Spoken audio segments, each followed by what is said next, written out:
Happy Saturday.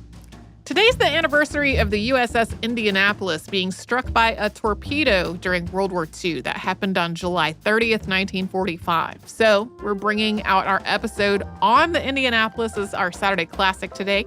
We originally released this on December 27th, 2017 as part of our Unearthed series because the wreck of the Indianapolis had just been found. You can hear from our discussion of that how the number of Unearthed episodes has increased since then.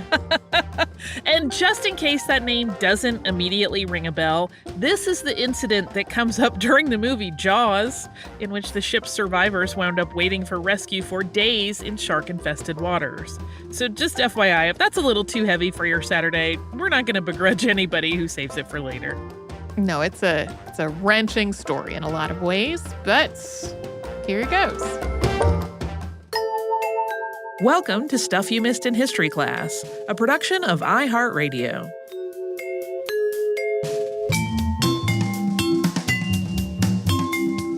Hello and welcome to the podcast. I'm Tracy V. Wilson. And I'm Holly Fry.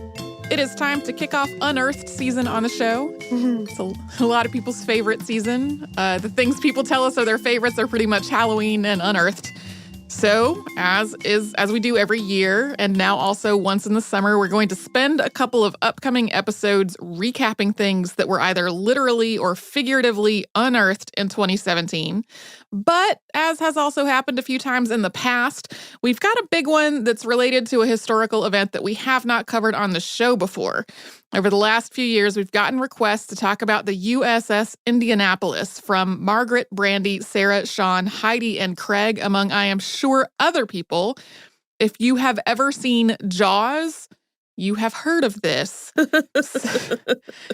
So this is part of our Unearthed series this year because a team led by Microsoft co-founder Paul Allen actually located the wreckage of the Indianapolis this year, after which point we got so many media emails about it. There were a lot. Dozens from at least and 3 dozens, different people. Yeah. Uh-huh.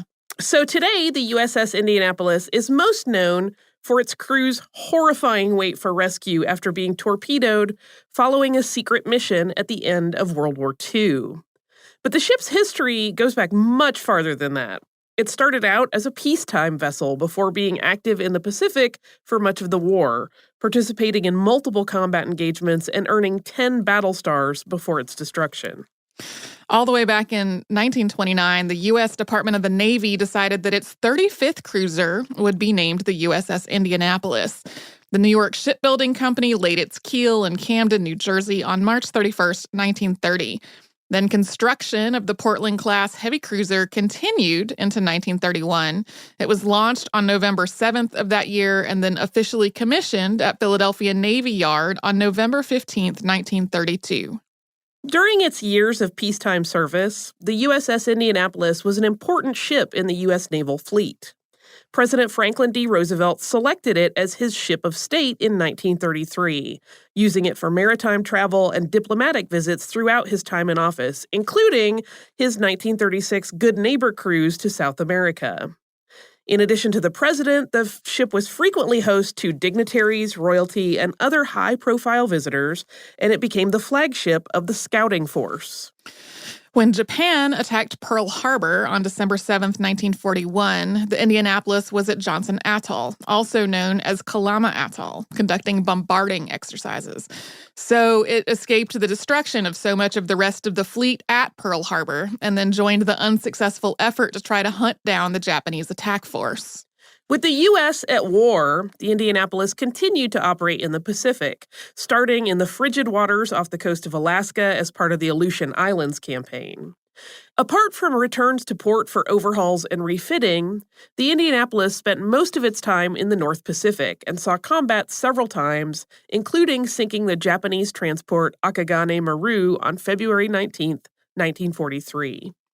After another refitting later in 1943, the Indianapolis was named flagship of the Fifth Fleet and moved to Hawaii. The ship again saw repeated combat in the Pacific, now in the much warmer waters of the South Pacific headed toward Japan. This included being part of the Battle of the Philippine Sea in 1944, which was nicknamed the Marianas Turkey Shoot because of the number of Japanese planes that were shot down around the Marianas Islands during that time. At the beginning of 1945, the Indianapolis became part of the task force that attacked Japan's outlying islands, participating in numerous assaults from January through March, including providing support and cover for strikes on Iwo Kyushu, Honshu, and Okinawa. On March 31st, 1945, the Indianapolis was hit by a kamikaze plane and heavily damaged. 9 men were killed and about 30 injured in the attack, but the ship was able to return to Mare Island Naval Shipyard, northeast of San Francisco, under its own power. It arrived at the shipyard in late April. While in dry dock at Mare Island, the Indianapolis again, in addition to the repairs, underwent refitting and updates. At this point, the United States was nearing completion of the atomic bombs that would be dropped on the Japanese cities of Hiroshima and Nagasaki. A crew of scientists and researchers were already on Tinian Island in the Northern Mariana Islands doing the final work. There's more on the development of the atomic bomb in our past two-parter on Luis Alvarez, who was on board one of the aircraft escorting the Enola Gay when the bomb was dropped and was at this point on Tinian Island. There were still bomb components on the U.S. mainland that needed to be taken to Tinian Island. This included the firing mechanism and nuclear material for the bomb codenamed Little Boy, which would be dropped on the Japanese city of Hiroshima on August 6, 1945. This made the Indianapolis's time in dry dock somewhat conveniently timed. With an accelerated repair schedule, the Indianapolis could pick up the components as cargo and deliver them to Tinian Island without the Navy needing to recall another ship from combat to make that trip. The firing mechanism was packed in a 15-foot or 4.5-meter crate, which was bolted to the hangar deck in transit. The uranium-235 nuclear material was packed into 2 separate lead-lined containers weighing hundreds of pounds. These were secured to the deck in the admiral's quarters. 2 scientists also came aboard for the mission disguised as artillery officers. The captain, Charles B. McVeigh III, knew they were on a secret mission that was critical to the war effort, but he did not know what was actually in those containers. The same was true of the ship's crew. And this led to a lot of ridiculous rumors about what they were carrying in those large, heavy containers with expensive luxuries for General MacArthur, including a crate of scented toilet paper, as one of the running themes or theories. The Indianapolis stayed close to its maximum speed of 32 knots while on this delivery mission. It actually broke a speed record that still stands for a ship of its type today in the process of doing that. They arrived at Tinian Island on July 26th, delivered that critical cargo, and then headed south to Guam to receive new orders. 2 days later, the Indianapolis left Guam, headed to the Leyte Gulf to rendezvous with the USS Idaho, where the 2 ships were to undergo gunnery practice. And while there were men on board the Indianapolis who had been with the ship for most of the war, more than a quarter of the crew had turned over while in dry dock at Mare Island. Overwhelmingly, these were inexperienced new recruits in their late teens. And because of the ship's accelerated repair schedule, their training time in San Francisco had also been cut short. So Captain McVeigh was really focused on getting to Leyte quickly and efficiently to give his crew as much training time as possible. After all, they had no idea that they had just delivered necessary components for one of the 2 bombs that would be credited with ending the war. Everyone aboard the Indianapolis was working under the understanding that they were getting ready for a full-scale land invasion of Japan. McVeigh wanted them to have enough training to be able to succeed at that invasion. There's a lack of consensus about whether McVeigh asked for a destroyer escort when he left Guam. According to some accounts, he did, but was denied because the Navy didn't think there were Japanese threats along that route. But according to others, McVeigh himself didn't believe there was a threat, so he did not request an escort. But either way, the Indianapolis proceeded toward Leyte alone. There was a Japanese submarine along the route that the Indianapolis was taking, the I-58, which fired a spread of 6 torpedoes at the Indianapolis just after midnight on July 30th, 1945. At least 2 of them hit. It's commonly reported as 2, but it is possible that there were other hits. And we'll talk more about what happened after the ship was torpedoed after a quick sponsor break.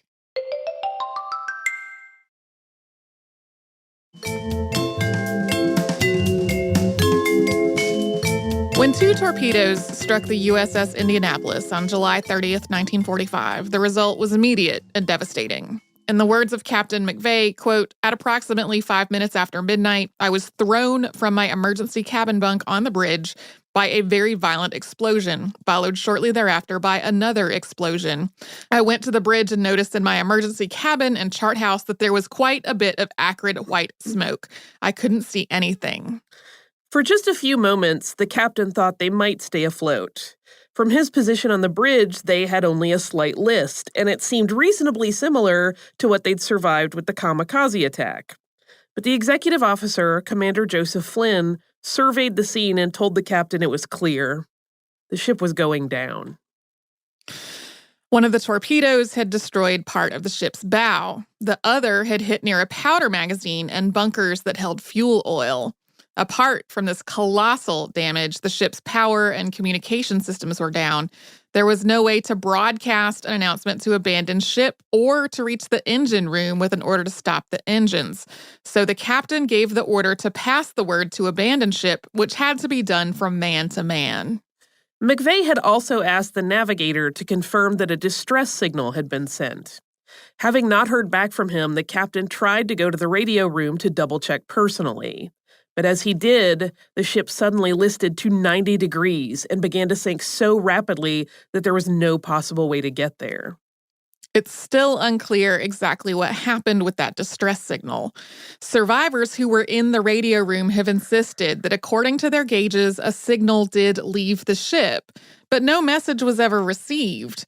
One hypothesis is that an SOS did go out, but that the signal was so short before communication failed that anyone hearing it concluded that it was just some kind of interference or an errant transmission.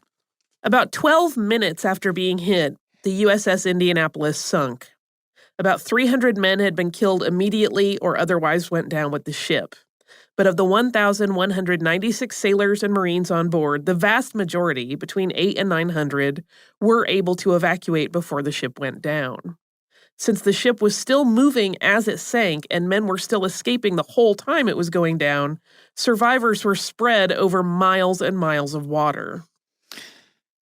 The ship's destruction left a slick of fuel oil on the water. It burned the eyes of the men who landed in it or came up through it, and it caused vomiting in anyone who swallowed it. And because it spread so far across the surface of the water, it was nearly impossible to get away from for anybody who was caught in it. Captain McVeigh and a handful of other men were relatively fortunate. They wound up in the water close to a few life rafts, some of them capsized, that they were able to use. But most of the emergency supplies aboard the rafts were gone or ruined. So matches and first aid kits had been packed in paraffin-infused cardboard that disintegrated. And most of the drinking water was no longer potable because the containers were leaky and seawater had gotten in. The men did, however, have a few cans of Spam, a couple of signal mirrors, and some signaling flares. Most of the other men, though, were in a much worse situation. They had virtually no food or water, apart from a few supply cans and emergency rations that were either taken off the ship or found among the very few life rafts that had deployed. They had no way to protect themselves from the heat or the sun. There was little to nothing that could be done to treat injuries that were incurred in the blast or the evacuation. Many of the men had no life jackets or belts, and even for those who did, nearly all of them were kapok jackets that were only really designed to work for about 48 hours. And after that, they became waterlogged and they didn't have enough buoyancy to keep a person's head above water. The belts were pneumatic, so they didn't have that issue, but they had another problem. If they slipped too far down on a person's body, they could basically force them to flip over with their head underwater. And it became a constant effort simply to stay afloat. For the first couple of days, the men tried to work together and protect each other as best they could, forming groups, trying to rescue other survivors they saw, and using things like cargo netting and rope to try to group themselves together. But as time went on, conditions got progressively worse. 8 to 10-foot swells meant that the various groups of survivors couldn't see or reach one another. People by themselves often didn't know there was someone else not far away in the swells, and it was physically exhausting to be in all of that. Men who became desperate from thirst drank seawater, which made their dehydration rapidly worse. Hundreds of men died due to dehydration, salt poisoning, injury, exposure, and drowning. Dehydrated, exhausted, traumatized men also started experiencing hallucinations, swimming away from the group because they believed that they saw an island, or attacking their fellows because they thought they were enemy combatants. And the thing that has become most synonymous with the USS Indianapolis, sharks. For McVeigh and his group in the life raft, these were mainly a nuisance. They had an undamaged fishing kit, but a large shark kept scaring away any fish that they might catch with it. For the men in life jackets who were floating in the water, the sharks became both a threat and a terror. The sharks mainly fed on the dead and dying, but they were easily visible through the clear water by day, and then they'd brush past the submerged parts of men's bodies by night. Survivors would go on to describe being surrounded by fins in the water or seeing other men's life jackets suddenly submerge with parts of their bodies resurfacing later, or of hearing sudden blood-curdling screams nearby or in the distance. Captain Lewis L. Haynes, chief medical officer, was with one of the larger groups who were floating in the water and tried to render aid to the other men, even though he had no supplies or medicines to do it with. At first, he also collected the dog tags of all the men who died, but eventually he just had more of them than he could possibly hold. When the USS Indianapolis didn't arrive at Leyte as scheduled on July 31st, it wasn't noted as missing. Its name was removed from the arrivals board, and the next shift didn't realize that it hadn't actually arrived.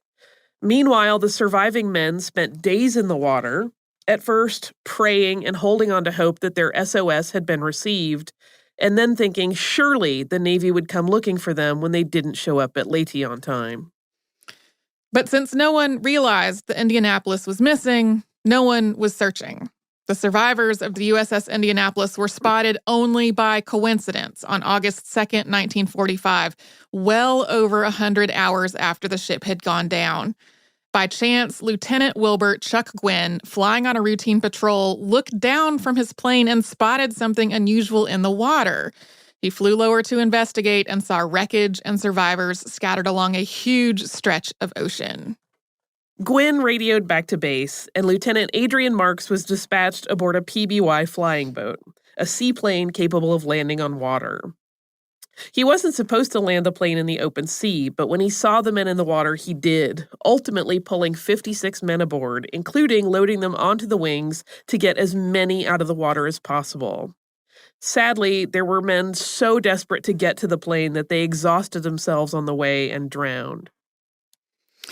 Marks had also flown over the USS Cecil J. Doyle on the way to where Gwynn had reported spotting these survivors, and he radioed the destroyer to notify them of what he was doing. The Doyle came to the survivors' aid, becoming the first of 11 ships to be part of the search and rescue effort. The captain and his group were picked up by the USS Ringness.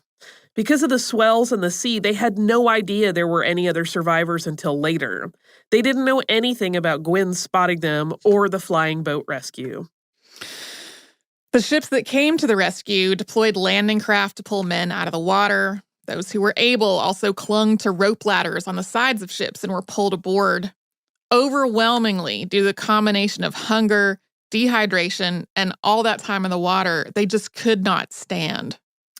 Those who had to be lifted aboard had to be pulled by their life jackets because their skin and flesh were so damaged. At that point, the men being rescued had been in the water for 4.5 days. Fuel oil had to be carefully removed from their skin and hair, and for many of them, their oil-soaked and salt-laden clothes had to be cut off of them. And the end of the roughly 850 men who went into the water when the Indianapolis sank Only 317 survived. You'll also see this number as 316, including in official Navy records. This is apparently a discrepancy that has gone on for decades. The reason is reportedly that radio technician second class Clarence William Donner was incorrectly reported as deceased but survived. Survivors were taken to bases in the Philippines before being sent on to Guam by plane and aboard the hospital ship Tranquility. More ships returned to the area on August 4th, but no one else was found alive. The few bodies that were recovered were buried at sea. We'll talk more about the aftermath of this disaster and the discovery of the wreckage this year after one more quick sponsor break.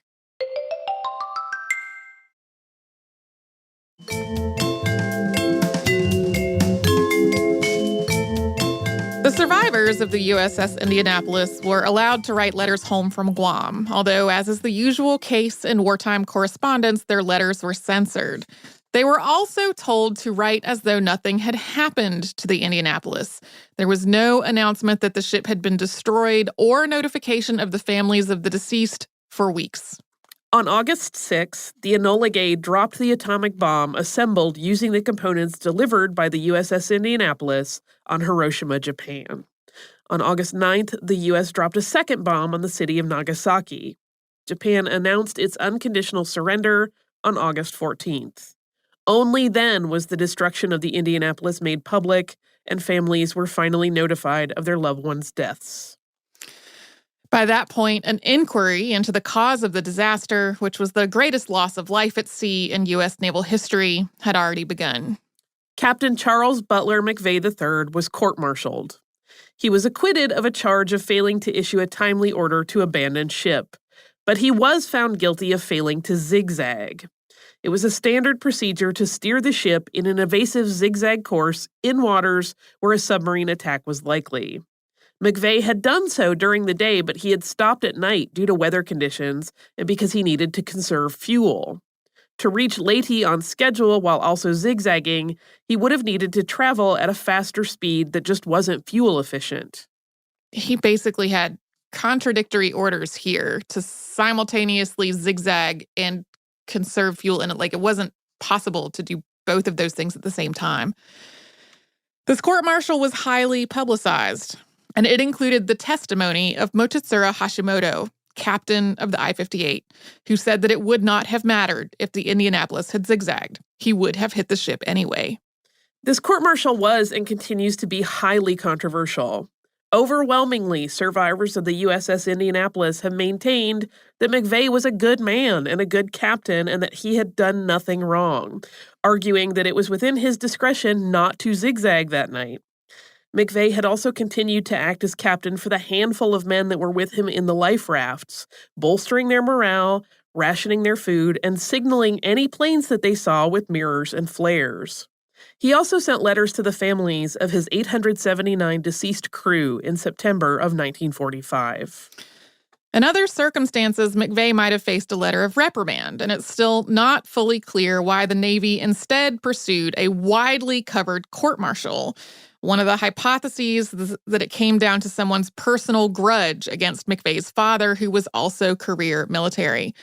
Regardless, though, even though McVeigh was not punished, the fact that he was found guilty meant that in the eyes of many people, especially the family members of men who did not survive, it was his fault, and he should carry all of the blame.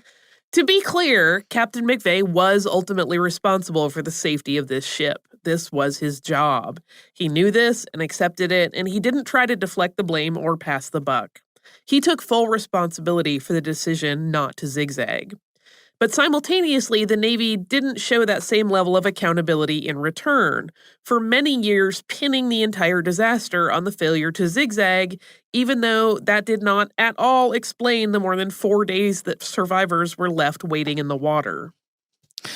There's also been ongoing speculation about whether the Navy did or did not know that there was likely to be a Japanese sub between Guam and Leyte, whether they withheld that information from McVeigh if they did know, and whether the secrecy of their mission contributed to the breakdown in communication in reporting the ship missing.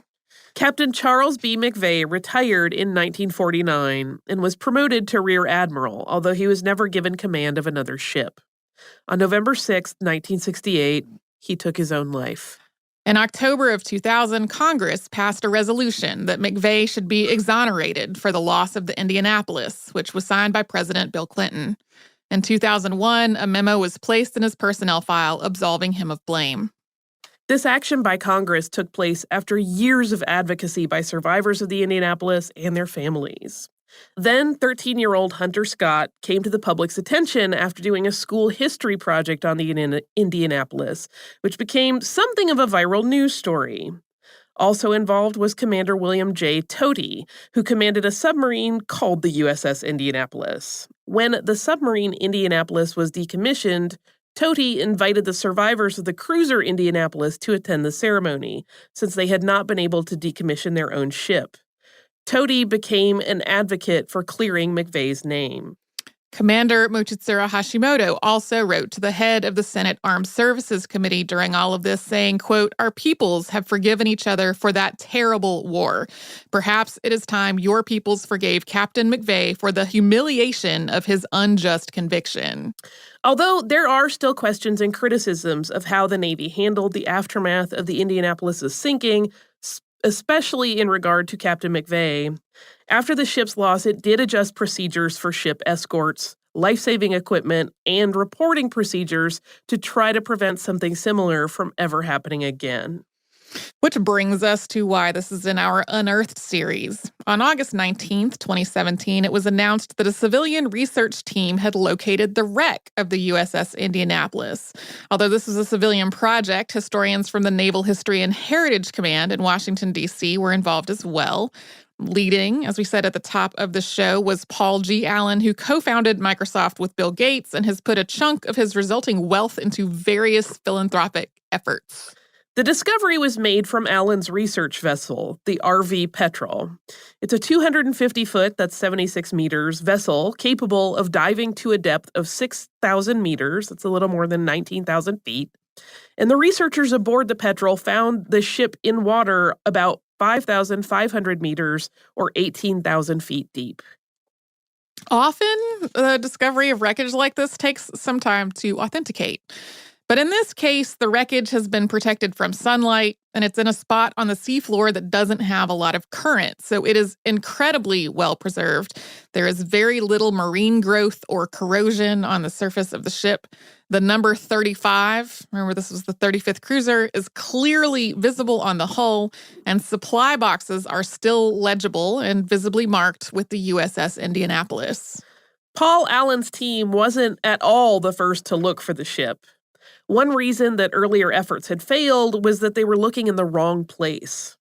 Although Allied intelligence did recover a transmission from the Japanese submarine I-58 confirming the kill, that message didn't specify what ship had been sunk, and the Allies didn't recover information saying exactly where. Commander Mochitsuru Hashimoto also destroyed his records before surrendering at the end of the war. So initial searches for the wreckage were working off the idea of where the ship would have been along Convoy Route Petty if it was traveling exactly on that route, which was what it was following from Guam to Leyte, and also exactly on schedule. But as it turns out, it wasn't. It was slightly off the convoy route and slightly ahead of schedule. Both of these were well within the captain's discretion, and as we discussed earlier, he was trying to make good time for Leyte for training purposes for his crew. This new information about the Indianapolis's position is a recent discovery. In 2016, the Naval History and Heritage Command decided to review the case of the Indianapolis to see if any new information came to light, and to make sure the Navy's and the public's understanding of the disaster was accurate. This review uncovered a Memorial Day 2015 blog post John Murdoch did about his father, Francis G. Murdoch. John Murdoch told the story of his father having been stationed on a tank landing ship, or LST, that passed by the Indianapolis before it was sunk, and how thankful he was that his father's ship hadn't met the same fate. Historians followed the breadcrumb from Francis G. Murdoch to the LST he was stationed on to the LST's log. And although the log did not mention the Indianapolis directly, it did include a lot of other data about where it was and what it was doing, along with weather and sea conditions.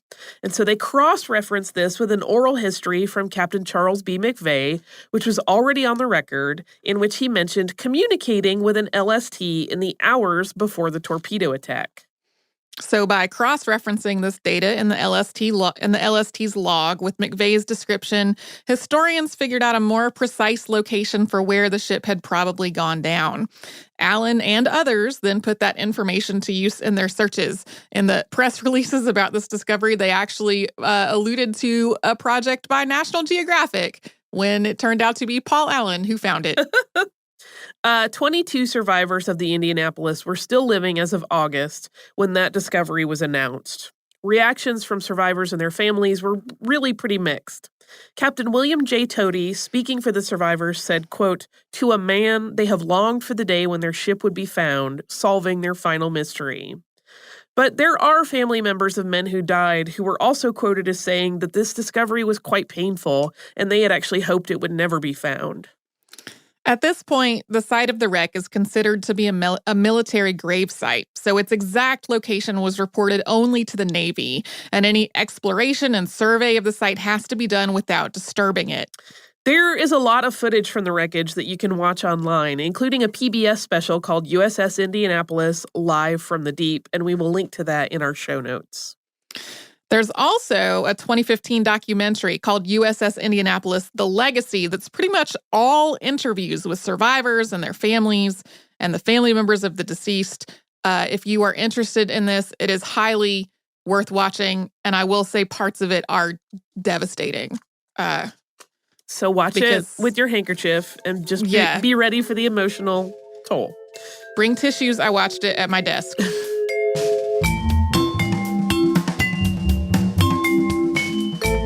Thanks so much for joining us on this Saturday. Since this episode is out of the archive, if you heard an email address or a Facebook URL or something similar over the course of the show, that could be obsolete now. Our current email address is historypodcast@iHeartRadio.com. Our old How Stuff Works email address no longer works. You can find us all over social media at Missed in History. And you can subscribe to our show on Apple Podcasts, Google Podcasts, the iHeartRadio app, and wherever else you listen to podcasts. Stuff You Missed in History Class is a production of iHeartRadio. For more podcasts from iHeartRadio, visit the iHeartRadio app, Apple Podcasts, or wherever you listen to your favorite shows.